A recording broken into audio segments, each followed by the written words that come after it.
Seguimos abordando el tema del momento, el inicio de clases de este año lectivo 2018 y que pues no es una historia diferente a lo que vivimos año tras año. Le he llamado el problema histórico, los planteles no están listos a nivel estructural. ¿Qué ha pasado con todos estos programas en educación que intentaba que avanzara este gobierno? ¿Qué ha pasado con Mi Escuela Primero? ¿Qué ha pasado con jornada extendida? De hecho, Mi Escuela Primero justamente se crea para evitar que esto sucediera.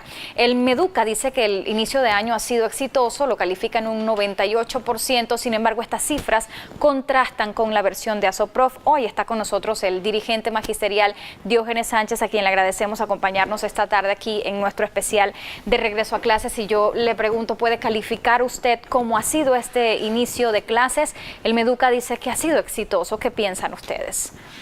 Bueno, mire, nosotros lo hemos definido como un déjà vu escolar.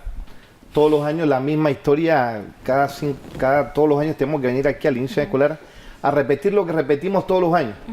La constante histórica de la gran cantidad de escuelas que no reúnen las condiciones básicas para poder iniciar. Nosotros lamentamos que el presidente haya prácticamente querido ocultar la realidad de los hechos, hablando de que el 98.8, prácticamente que hubiera hecho el 100% está bien. Exitoso, totalmente. Entonces, eso no es cierto, porque nosotros tenemos un mecanismo donde cada compañero de cada escuela nos da un informe, no solamente de su centro escolar, sino de los colegios aledaños, para nosotros tener un diagnóstico lo más objetivo posible de la cantidad de escuelas que no iban a poder iniciar. Obviamente esta estadística inclusive ha variado un poco, pero para peor. Por ejemplo, permítame, profesor, que ahora que me va a ampliar cuáles son los colegios, porque hemos preparado unas gráficas, se las quiero mostrar inmediatamente para que usted tenga oportunidad de desarrollar y agregar los datos que sean pues pertinentes. Esto basados en las cifras que ustedes anunciaron el sábado. ¿Cómo fue este año lectivo en cifras, en números? Vamos a verlo acá. 10 escuelas no iniciaron clases. 10 escuelas iniciarían clases en centros comerciales o en iglesias y 32 centros educativos que iniciaron clases presentan problemas. ¿Coincide usted con estas cifras? Totalmente. ¿Ha variado un poco? ¿Cómo es, profesor? Sí, ha variado un poquito. Por ejemplo, en el caso de las escuelas que no iniciaron, se agregó, por ejemplo, el Pablo Emilio Corsen, que hoy iba a ser inaugurado con bombos y platillos, y resulta ser que por el apuro de querer inaugurar y querer decir que las cosas estaban bien, resulta ser que hubo un problema de la cometida eléctrica. Yo no sé si fue que no hubo inspección de los bomberos, porque los bomberos tienen que dar una autorización para poder, con el tema de la electricidad en el centro escolar, y parece ser que forzaron la inauguración del colegio sin haber hecho las investigaciones correspondientes al tema de la cometida eléctrica, y resulta ser que había problema con la cometida y se suspendió la inauguración del Pablo Emilio Corsen. Por ejemplo, tenemos el colegio de la Cabima en Alcaldía. Resulta ser que ahora el colegio también lo están reestructurando, la población no sabía y hoy no iniciaron la clase. Es decir, que estamos hablando de un colegio también en la comarca Charco Azul, creo que era el colegio de Charco Azul, tampoco inició. Es decir, que estas cifras han ido aumentando, lo que significa que el gobierno realmente ha estado mintiéndole a la población, y esto no es que lo queramos festinar, porque obviamente nosotros no queremos que las escuelas vean interrumpido su inicio del año escolar por el tema de la infraestructura, pero lo que no podemos engañar a la población diciendo que las cosas están bien, cuando sabemos que en la realidad realmente hay una gran cantidad de escuelas que se encuentran en estado ruinoso, colegios que todavía no reúnen las condiciones, y hay algo que está muy vinculado al tema de la infraestructura, que es el aprendizaje.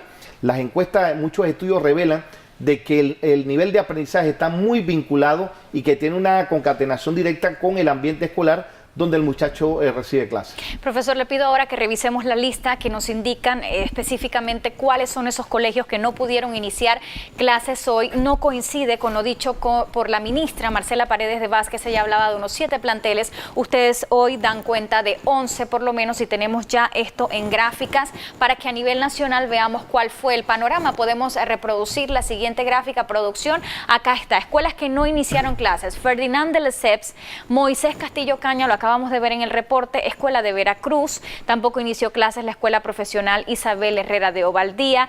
Yepta Beduncan, de ese caso quisiera hablarle más adelante. Sigamos a la próxima gráfica para ver cuál es la 6ª escuela que no inició hoy. El Centro de Educación Básico General El Giral, esto en la provincia de Colón. Rafael Quintero Villarreal, Francisco Castillero en Los Santos, Dionisia G de Ayarza, el centro en Bocas del Toro, el Centro Laboral de Arraiján y Villa Grecia. Ese le agregaron hoy. Sí, esa la agregamos hoy. Y el Pablo Emilio Corsen, que tampoco pudo, bueno, ellos están dando clases en otras instalaciones realmente. Dos entonces. Exactamente. Entonces, lo que le quiero decir es que nosotros hicimos este inventario de escuelas con el ánimo de darle a conocer a la ciudadanía, porque tenemos un tema pendiente. Miren, nosotros estamos peleando por el tema del 6%. Las escuelas no tienen una infraestructura adecuada y resulta ser que en el presupuesto del año 2018 el renglón de infraestructura disminuyó en el Ministerio de Educación. Aumentó para los gastos de funcionamiento, pero el renglón que tiene que ver con la infraestructura disminuyó, lo que se va a significar de que el Meduca no va a tener los recursos suficientes para poder atender la gran cantidad de escuelas que están destruidas. Y estamos hablando de que de las escuelas que más o menos tienen una situación ahí, pero estamos hablando también de escuelas rancho que todavía siguen permeando la geografía nacional, que no son escuelas ranchos, son ranchos que convierten en escuelas. Es realmente son áreas comarcales, básicamente. Exactamente, eso ni siquiera los metimos en esta lista, pero son cantidades infinitas de escuelas que están en esa situación. Y usted le ha llamado a este inicio de años un déjà vu escolar, y yo tengo un déjà vu de preguntas que vamos a abordar, pero antes quiero recibir esta primera llamada. Pues nuestros televidentes quieren opinar en torno a este inicio de año escolar. ¿Desde dónde nos llaman? Buenas tardes, adelante. Bueno, momentáneamente hemos perdido la comunicación. Usted puede seguir llamando al 366-0819 dentro del déjà vu de preguntas, además de este 6% que no se ha concretado. ¿Qué pasó con el Viceministerio de Infraestructura? Porque era para esto, era para que los inicios de año no fueran tan accidentados. Bueno, es un viceministerio recién creado, pero lo que nosotros tenemos el temor es que este viceministerio se convierta en un puesto burocrático más, tal como ocurrió con el viceministerio de Administrativo. Se suponía que cuando se creó el viceministerio administrativo era para agilizar los trámites administrativos dentro del Ministerio de Educación, pero vemos que ahora están más lentos que nunca. O sea que ese viceministerio en este momento, la verdad yo no sé cuál es la actividad que realizan, porque la agilización de los procesos administrativos en el Ministerio de Educación son tan engorrosos, tan burocráticos, que la verdad todo está lento. Y parece que ocurre lo mismo con este viceministerio de Infraestructura. Y que no conocen la palabra mantenimiento. ¿Será, profesor? Se la dejo allí. Vamos a recibir la llamada 366-0819. Buenas tardes, adelante. Buenas tardes, joven. Mire, quizás van a estar en contra de mi opinión. Adelante. De mi comentario. Pero yo le voy a decir una cosa. Yo creo que ya es tiempo, y no porque soy de este gobierno, pues no lo soy. Pero yo creo que ya es tiempo que en las escuelas se tomen medidas, porque yo he visto escuelas que las reparan este año y el año siguiente les tienen que meter la mano de mantenimiento porque no lo cuidan. Yo creo que ya es tiempo que los alumnos, los padres, las directoras, los educadores pongan de su parte y cuiden el segundo hogar de ese hijo que se manda a estudiar. Las escuelas hemos visto que las reparan y al año siguiente están todas destruidas por el poco importa y la responsabilidad. Gracias. Y es válida su opinión, muchas gracias. ¿Qué tiene que decirle a usted, este oyente? Porque es muy cierto. Le asiste toda la razón. Es decir, los docentes debemos garantizar que los estudiantes no destruyan los centros escolares, porque eso es propiedad del Estado.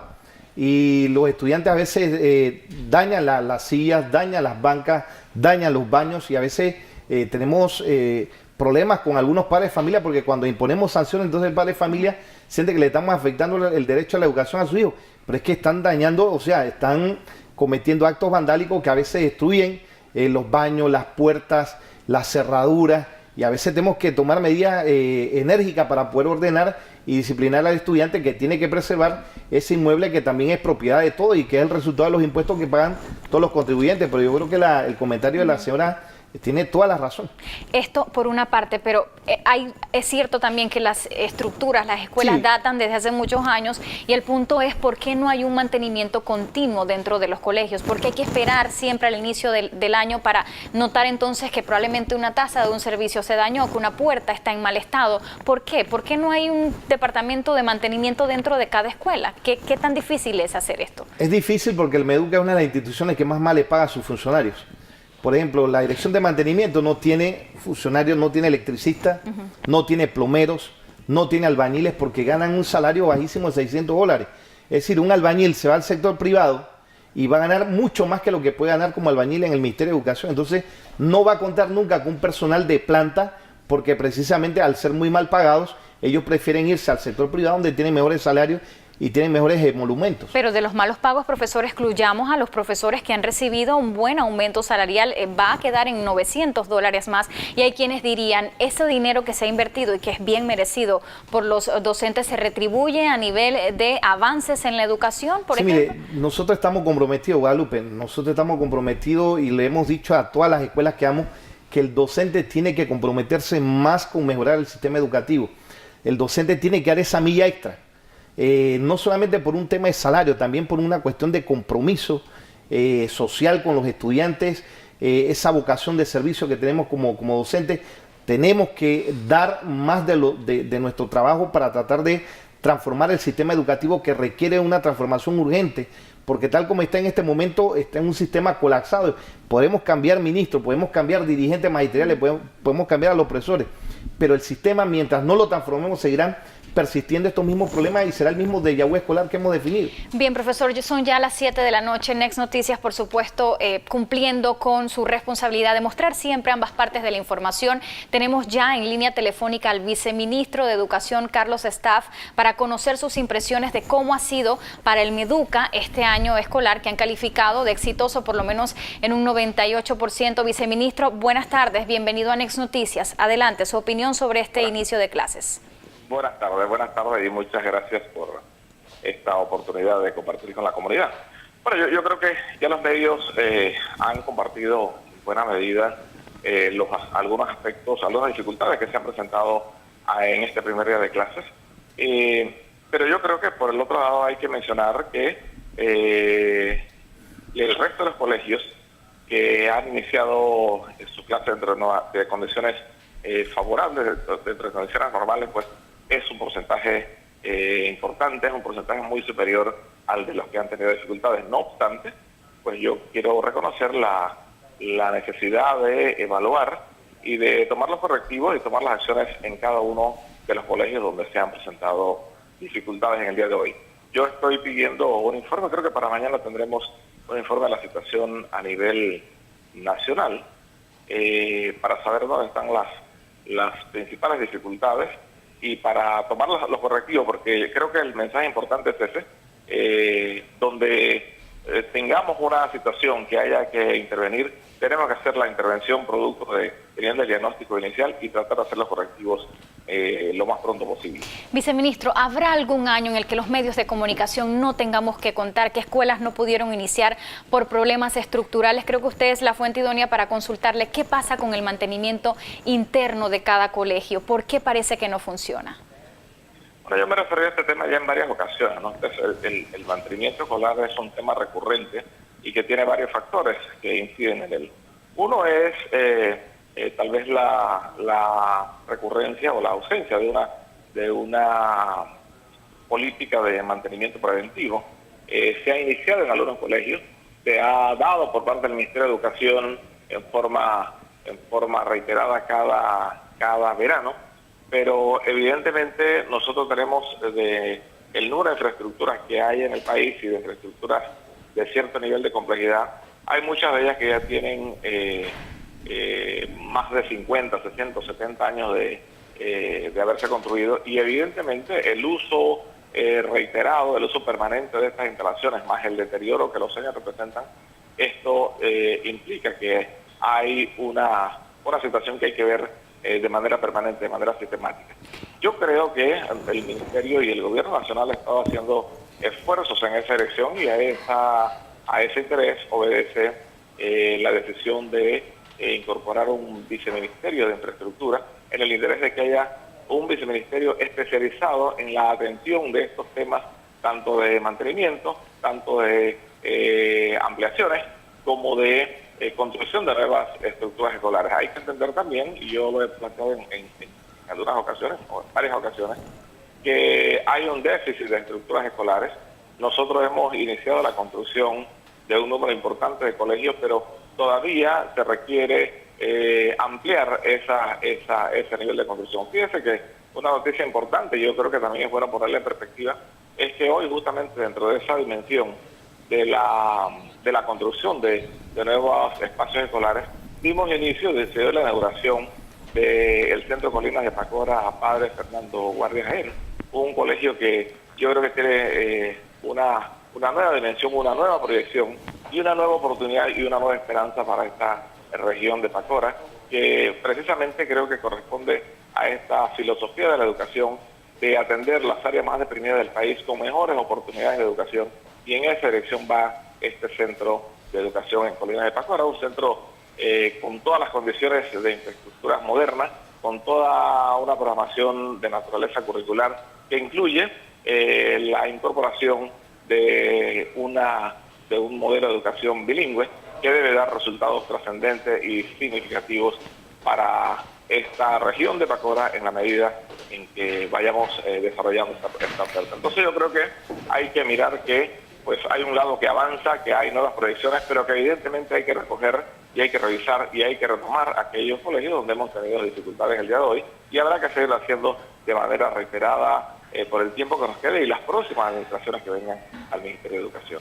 Bien, viceministro, muy agradecidos por haber atendido esta llamada y compartir sus impresiones de este inicio del año lectivo 2018. Profesor, parece ser más bien un tema de presupuesto y no de voluntad en el Meduca. Sí, es lo que hemos peleado, el tema del 6%, donde hemos sido un poco necios con este tema del 6% porque creemos que hacerle justicia a la educación pública de este país, porque el último estudio que presentó el BID, que lo presentó en el mes de octubre, Panamá apenas invierte el 3.3% de su PIB en educación, cuando la ley orgánica establece que debe ser el 6% y es lo mínimo que recomienda la UNESCO.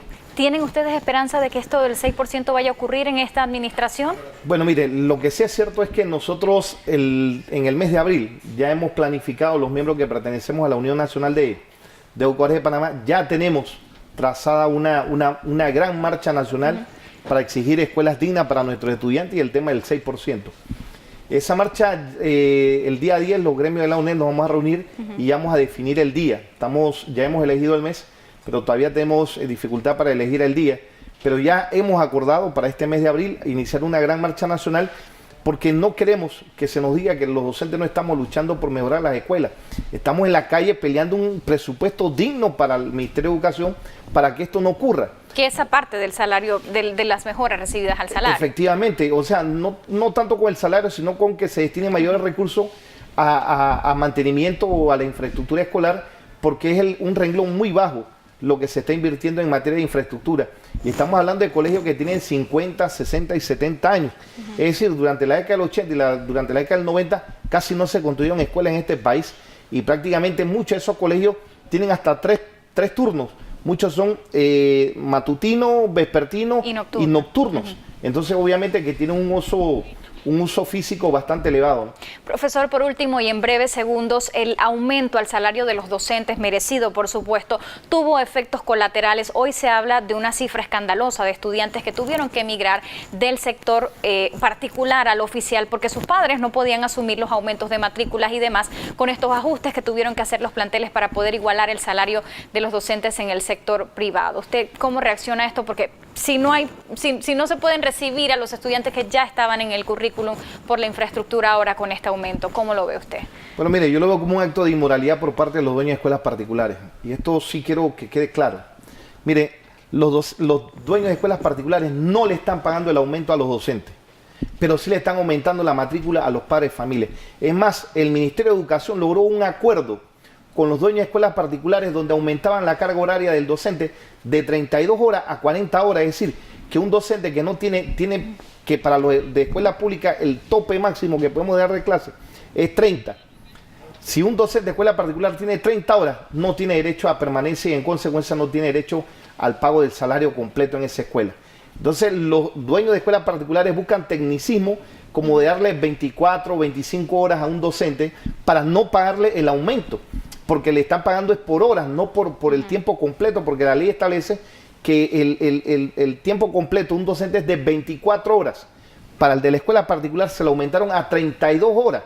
Es decir, tienen 8 horas más que nosotros, y mientras ellos no tengan 32 horas, no tienen derecho a cobrar el aumento de los 300 balboas porque no tiene el tiempo completo. Este tipo de mecanismos legales lo están utilizando los dueños de escuelas particulares.